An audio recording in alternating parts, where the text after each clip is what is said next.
Viewers, welcome to another new video. আরও একটি নতুন ভিডিওতে আপনাদের সকলকে স্বাগত জানাই। আজ আপনাদের সাথে আলোচনা রাখব বৃত্তি বিষয়ে।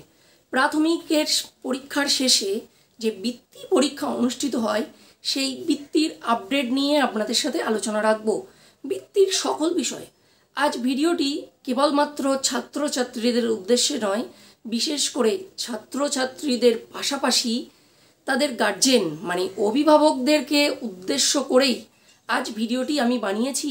অবশ্যই আপনারা ভিডিওটি দেখবেন, প্রথম থেকে শেষ পর্যন্ত দেখবেন। ভিডিওটি ভালো লাগলে অবশ্যই লাইক করবেন। আমি আপনাদেরকে কিছু কথা বলতে চাই যেটা আপনারা মনোযোগ সহকারে শুনবেন।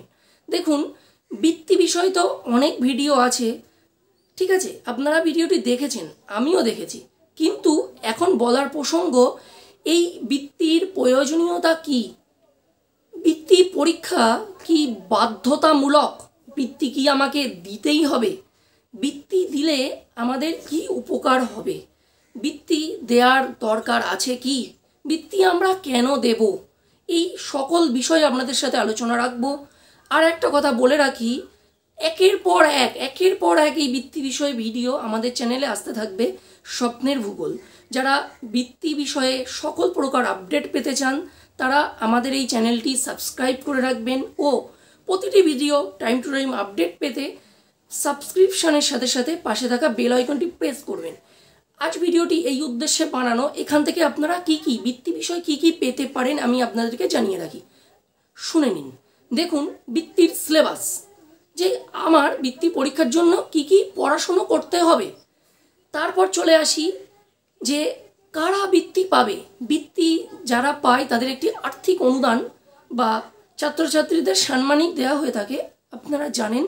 ও কত সাম্মানিক দেওয়া হয়, কিভাবে দেওয়া হয়, কোন কোন স্তরে দেওয়া হয়, সেই সকল বিষয়ে আলোচনা রাখা হবে আমাদের চ্যানেলে। এরপরে আসি সিলেবাস, কি পড়তে হবে, কত নম্বরের পরীক্ষা দিতে হবে, কত পেলে বৃত্তি পেতে পারি, আগে বৃত্তি পাওয়ার যে নাম্বারের ক্যাটাগরি বা কত নাম্বার পর্যন্ত নেমেছিল সেটাও আপনাদের সাথে আলোচনা রাখবো। এরপর আসি যে পড়াশুনো, অ্যাটলিস্ট পড়াশুনো তো আগে করতে হবে, তারপর তো বৃত্তি পেতে হবে। কিভাবে পড়াশুনো করতে হবে, কত নম্বরের পরীক্ষা, কোন কোন সাবজেক্ট পড়তে হবে, বিগত বছরের প্রশ্নপত্র কেমন ছিল, এই বছর কেমনভাবে পড়তে হবে, সকল বিষয় আমাদের চ্যানেলে আলোচনা রাখা হবে, যাকে আমরা বলি PYQ, প্রিভিয়াস ইয়ার কোশ্চেন। প্রতিটা সাবজেক্টেরই প্রশ্নপত্র এখানে আলোচনা করে দেওয়া হবে। বলে রাখি, সবার আগে সোশ্যাল সায়েন্স বা ইতিহাস ভূগোল যে বিষয়টি আছে সেটি আলোচনা থাকবে, তারপর আস্তে আস্তে অন্যান্য সাবজেক্টগুলোও আলোচনা করা হবে। মানে স্টেপ ওয়ান, একের পর এক এটি আলোচনা করা হবে। আসি আজকে ভিডিওর মূল প্রসঙ্গ, যে বৃত্তি আমরা কেন দেব, বৃত্তির প্রয়োজনীয়তা কি, এই বিষয়গুলো আপনাদের সাথে আলোচনা রাখি। যারা অভিভাবক আছেন, আশা করব আপনারা ভিডিওটি প্রথম থেকে শেষ পর্যন্ত দেখছেন। দেখুন, ছাত্রছাত্রীদের প্রাথমিকের শেষে যে বৃত্তি পরীক্ষা নেওয়া হয়, এই বৃত্তি পরীক্ষা কন্ডাক্ট করে থাকে প্রাথমিক শিক্ষা উন্নয়ন পর্ষদ যে বোর্ড আছে, সেই বোর্ড এই পরীক্ষা কন্ডাক্ট করে থাকে। এই পরীক্ষা সারা রাজ্যব্যাপী অনুষ্ঠিত হয় এবং যে রুটিন আছে সেই রুটিন অনুযায়ী পরীক্ষা অনুষ্ঠিত হয়। এরপর আসি যে বৃত্তি আমরা কেন দেব। দেখুন, প্রাথমিকের সিলেবাসের উপর ভিত্তি করে কিন্তু এই বৃত্তি পরীক্ষা অনুষ্ঠিত হয়।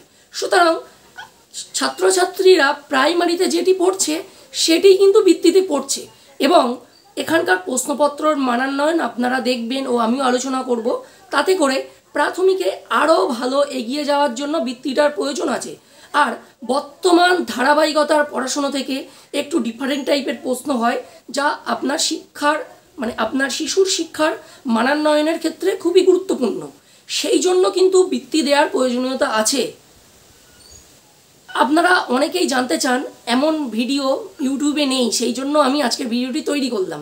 দেখুন, প্রশ্নপত্রের ভিডিও অনেক পাবেন, এবার আপনারা যার ভিডিও ভালো লাগবে সেটা দেখবেন। কিন্তু আমার কাছে ভিডিও করার উদ্দেশ্য একটাই, যে বৃত্তিটা আপনি কেন দেবেন।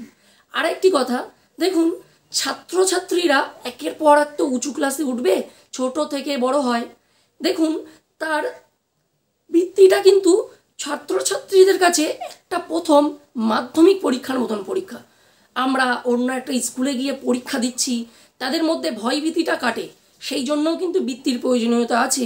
এবং ছাত্রছাত্রীরা যখন হাতে করে বৃত্তি পাবেন, তাদের কাছে একটা বিরাট বড় সম্মানের ও প্রাপ্তি, যে আমরা পড়াশোনার মাধ্যমে কিছু একটা করতে পেরেছি। পড়াশোনার যে স্বাদ রসদ, আমি মনে করছি বৃত্তির মাধ্যমে হয়তো সেটা খুঁজে পাওয়া সম্ভব। তাই আপনার সন্তানকে অবশ্যই বৃত্তি পরীক্ষা দিতে দিন ও তাদেরকে সহযোগিতা করুন। যেখানে যেখানে বৃত্তি পরীক্ষা অনুষ্ঠিত হয়, দরকার পড়লে তাদেরও সহযোগিতা নিতে পারেন, সেটা আপনাদের ব্যক্তিগত মতামত। তাই আমি আপনাদেরকে বলতে চাই যে বৃত্তির পরীক্ষার সর্বোপরি সব দিক থেকে একটা অনস্বীকার্য গুরুত্ব আছে, যার গুরুত্ব অপরিসীম বলে আমি মনে করি। তাই আমার ভিডিওটি যারা দেখছেন তাদেরকে বলবো, বৃত্তি পরীক্ষা দিন ও বৃত্তি পরীক্ষার সাথে জুড়ে থাকুন। বৃত্তি পরীক্ষার কোনো অসুবিধা হলে আমাদের চ্যানেলটি সাবস্ক্রাইব করে রাখুন। আমি কথা দিচ্ছি, একটা চ্যানেলের মধ্য থেকে আপনার বৃত্তি পরীক্ষার সকল আপডেট পেয়ে যাবেন। আজ ছিল এটিই বলার বিষয়। যারা ভিডিওটি প্রথম থেকে শেষ পর্যন্ত দেখলেন তাদেরকে বিশেষভাবে আমাদের চ্যানেলের তরফ থেকে ধন্যবাদ। দেখা হচ্ছে পরবর্তী বৃত্তি পরীক্ষার আপডেট নিয়ে। ততক্ষণ পর্যন্ত সুস্থ থাকবেন, ভালো থাকবেন, আমাদের সাথে থাকবেন। অতি অবশ্যই দেখতে থাকবেন স্বপ্নের ভূগোল।